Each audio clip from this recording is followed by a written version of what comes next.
is Veterans in Focus, sponsored by the Heil Law Firm, battling for justice, winning for the community.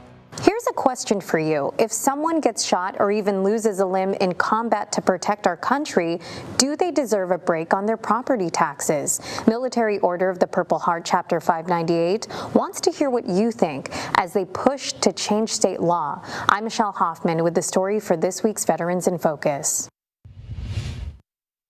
We're just trying to bridge that gap. Members of Military Order of the Purple Heart Chapter 598 know the cost of war all too well. We spent 11 months, 10 days in the jungles. And they're using that experience to fight for others who have also paid the price, like Stephen Pierce, the retired lieutenant colonel for the U.S. Army Infantry, served as a platoon leader during the Iraq War. We landed right in the thick of it. I was actually injured as well.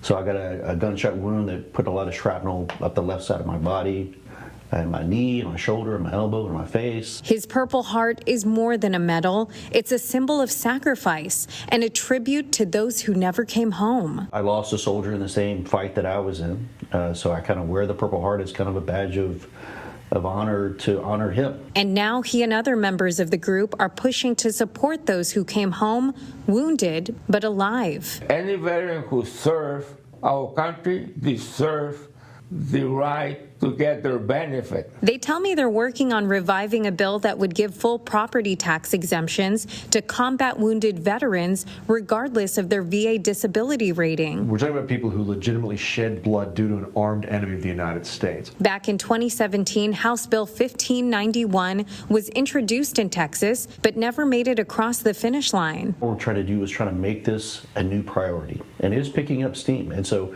if it becomes a priority for Texans, it'll become a priority for our legislators. Right now, only Texas veterans with a 100% disability rating qualify for a full property tax exemption. Those rated lower do receive some relief, but still face hefty property tax bills. There's a difference between somebody who has 100% disability because they have ailments versus somebody who has injuries.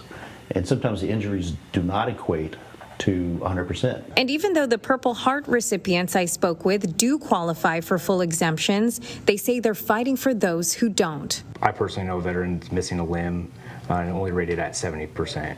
A disproportionate amount of our Vietnam veterans who were drafted to go to war, and because they went there, shed blood for our country, and came back with Purple Hearts, not paperwork, they fall underneath that 100%. Military Order of the Purple Heart Chapter 598 is calling on state lawmakers to act, and whether you agree or not, they want to hear from you. The group created a survey to gather public input with plans to send the results to lawmakers ahead of the 2027 legislative session. And they hope to gather all of the feedback by the end of this year. For more information, you could visit our website, christv.com. From the studio, I'm Michelle Hoffman with this week's Veterans in Focus.